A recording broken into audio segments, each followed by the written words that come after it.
आज हमारे साथ है फिल्म खलनायक, अभिनेता, डायरेक्टर, लेखक, गीतकार, ऑलराउंडर अवधेश मिश्रा जी, जो भोजपुरी इंडस्ट्री पे कई सालों से कब्जा किए हुए हैं, छोड़ने का नाम नहीं ले रहे हैं। आज बहुत दिनों के बाद इनसे स्टूडियो में मुलाकात हुई है और इनकी फिल्म आ रही है दादू आई लव यू। उस बारे में हम जानते हैं, कैसी फिल्म बनी है सर?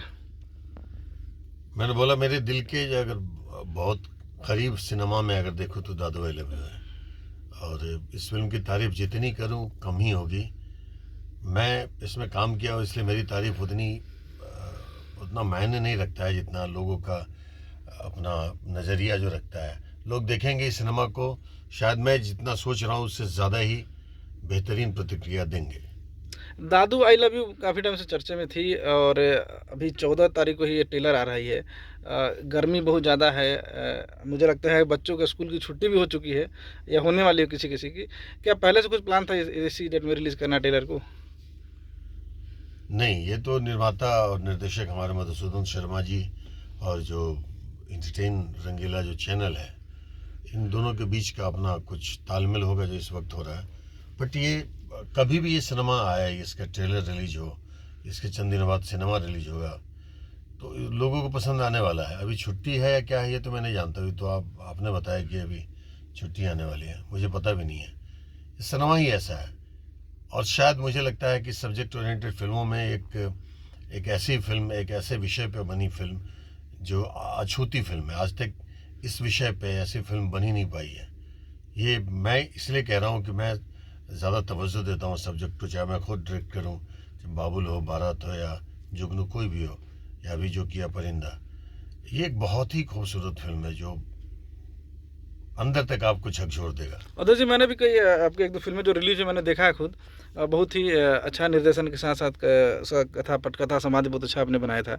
निर्देशन ही बहुत अच्छा कि काफ़ी बड़े बड़े भोजपुरी इंडस्ट्री में डायरेक्टर हैं जो कई सालों से संघर्ष कर रहे हैं, लेकिन इस तरह कुछ फिल्में बनाने का ही उन लोगों ने प्रयास नहीं किया या मुझे आइडिया नहीं है। लेकिन इतना अच्छा कैसे दिमाग में आया कि इस तरह की फिल्में बनानी चाहिए, जैसे भोजपुरी एक अलग दिशा में जाए? ये भोजपुरी को अलग दिशा में ले जाने की मेरी क्षमता है नहीं। मैं खुद को अलग दिशा में ले जाने की कोशिश कर रहा हूँ।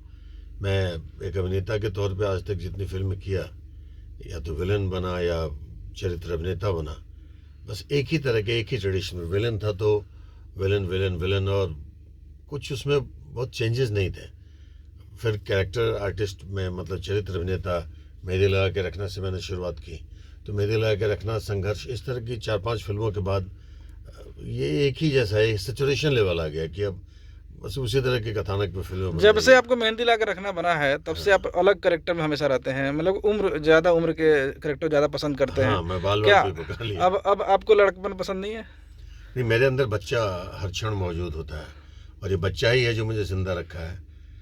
वरना एक तरह का सिनेमा और एक तरह के विषय वस्तु को करते करते उबन जितनी मुझे होती है उतनी ही ज़्यादा मैं अपने बारे में सचेत हो पाता हूँ कि अब हो गया, बस अब नहीं। और ये जो लेखनी और निर्देशन का ये जो मेरा जो दौर, जो ये सिलसिला जो शुरू हुआ है, एक अभिनेता का फ्रस्ट्रेशन रहा है कि जो मैं जिस तरह की फिल्मों की कल्पना करता हूँ या करता था, जो सोच के सिनेमा मैंने करना शुरू किया, उस तरह की फिल्में भोजपुरी में बनती नहीं है अमूमन। तो जब वो जो बनती नहीं है, मेरे अंदर अगर वो बात है जो अनायास एक्सीडेंटली मैंने जुगनू फिल्म से शुरुआत की। जब लॉकडाउन था तो किसी के पास कोई काम था नहीं, घर में बंद, तो मैंने उस बंदी को अपने आप के साथ जोड़ करके सोचा कि मेरे अंदर क्या क्या है उसको जानूं। तो जाना कि मैं लिख भी सकता हूं। और मजबूरीवश जब निर्देशन का अवसर आया तो निर्देशन भी कर सकता हूं, ये मुझे समझ में आया। क्योंकि सिनेमा के अलावा मैंने कुछ किया नहीं है, सिनेमा के अलावा मैंने कुछ जाना नहीं है, और सिनेमा के अलावा कुछ जानना भी नहीं है और करना भी नहीं है। मेरी पूजा, मेरी ज़मीन और मेरा भविष्य, मेरा वर्तमान, सब चीज़ सिनेमा है। कैसे जहन में आया दादू आई लव यू बनाया, जो भी एक छोटे पोते के साथ, जिसमें भोजपुरी की बात करें तो कोई बड़ा स्टार कास्ट नहीं है आपके छोड़ के? नहीं, मैं तो स्टार हूँ ही नहीं, मैं कलाकार हूँ। और जुगनू में भी कोई स्टार नहीं था, बाबुल में भी नहीं था, अभी जो मैंने बारात बनाई या जो परिंदा बनाया उसमें भी कोई स्टार नहीं है, सब कलाकार हैं।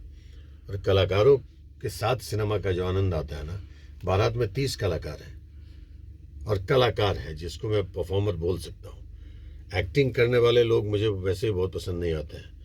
जो स्वतः निकले, एक परफॉर्मर हो तो किरदार को जीवित कर देता है। तो मैं उन लोगों के, उन वैसे कलाकारों के साथ काम करना चाहता हूँ जो उस चरित्र को निभाए तो लगे कि यही एक यही ये चरित्र निभा सकता, बाकी कोई नहीं। तो मुझे तो आनंद आता है। और हम स्टारों की उस मानसिकता में कभी गए नहीं। हम कलाकार थे, हैं और कलाकार ही बन के निर्देशन भी करेंगे और कलाकार ही बन के जी भी रहे हैं और मरेंगे भी तो कलाकार बन के ही मरेंगे। मैं ऊपर वाले से यही दुआ मांगता हूँ कि मुझे कहीं डाइवर्सन ना मिले, कि सिनेमा थोड़े पल के लिए भी हमसे छूटे। अभी आपकी पोता नहीं हुए हैं और आप पोता का देखा हूँ कि घुमाते हुए पिक्चर में नज़र आए हैं। दादू पोते की कहानी है, तो कैसे आपको कंफर्ट हुआ ऐसे छोटे बच्चे के साथ पूरा समय बिताना, उसके साथ पूरा लाइफ एंजॉय करना? आर्यन जो है ना, बहुत अद्भुत अभिनेता है जिसको मैं परफॉर्मर मान सकता हूँ। अभिनय नहीं करता, जो है स्वतः होता है। और उसकी केमिस्ट्री हमारे साथ ऐसी बनी कि फिर बनती चली गई और पता ही नहीं लगा कि मैं उसका दादा रियल नहीं हूँ या वो मेरा पोता नहीं है। हम दादा पोते के रिश्तों को बहुत जानते नहीं हैं, क्योंकि हम सच में, मेरे बेटे की शादी भी नहीं हुई है, मेरा पोता भी नहीं है। मेरे भतीजे की शादी हुई है, मेरा पोता उस नज़रिए से है। बट मैं उस रिश्ते को कभी इतना समझ नहीं पाया जितना मैं इस फिल्म को करते करते आर्यन के साथ, पूरी यूनिट के साथ और उस कथानक और उस किरदार के साथ जितना मैं समझ पाया हूँ। तो मुझे लगता है कि अगर दादा पोते के रिश्ते इतने खूबसूरत हों तो फिर दुनिया का सबसे खूबसूरत रिश्ता है एक दादा और पोते का। आपके साथ और सह कलाकार कौन कौन से फिल्म में? इसमें है अनीता रावत जी, बहुत ही अच्छी अभिनेत्री हैं, उन्होंने बड़ा अच्छा किरदार निभाया है। महेश आचार्य जी हैं, अद्भुत कॉमिक वो करते हैं, कॉमेडी करते हैं। एक हमारे मिंटो भाई हैं, अजय कुमार मिंटो जी, उसने चंद पल के लिए ही सही जो खल चरित्र किया है बहुत ही खूबसूरत किया है। मधुसूदन शर्मा जी ने भी इसमें एक्ट किया है। इस तरह से कुछ कलाकार हैं, बट बहुत कलाकारों का इसमें नहीं है, उसकी भूमिका नहीं है। सिनेमा आपको एक सूत्र में बांध के रखेगी, आपको एक क्षण के लिए भी नहीं पता चलेगा कि कौन आया कौन गया। कथानक इतनी मजबूत है, मेकिंग इतनी अच्छी है, गाने इतने सुरीले हैं, प्यारे हैं और परफॉर्मेंस तो सबका, मैं अगर बोलूँ तो अति उम्दा परफॉर्मेंस है सबका। तो अगले महीने फिल्म रिलीज हो रही है, इस पर कुछ हमारे दर्शकों को कहना चाहेंगे? अभी तो फिलहाल यही कहना चाहूँगा कि आप इस फिल्म का ट्रेलर देखें, अपनी जेन्युइन प्रतिक्रिया दें और अवश्य दें, ताकि हमारे जैसे लोगों का हौसला बुलंद हो या हमें कुछ समझ में आए कि हमने क्या खामी है और हम में क्या खूबियाँ हैं। तो इसके बाद जो मैं अगला कदम उठाऊं तो शायद और मजबूती से उठाऊं। और आप यकीन करें मेरे पे, अगर एक अभिनेता के तौर पे, एक निर्देशक और लेखक के तौर पे अगर आपको ज़रा भी विश्वास है तो आप यकीनन इस सिनेमा को देखें, इस ट्रेलर को देखें। मैं क्या बोलूँगा, आप खुद मुझे बोलेंगे कि ये मेरी सोच से ऊपर का ट्रेलर है, मेरी सोच से बहुत ऊपर की ये फिल्म है। बस यही कहूँगा कि आप देखें, आशीर्वाद दें, प्यार दें और love you all. Love you.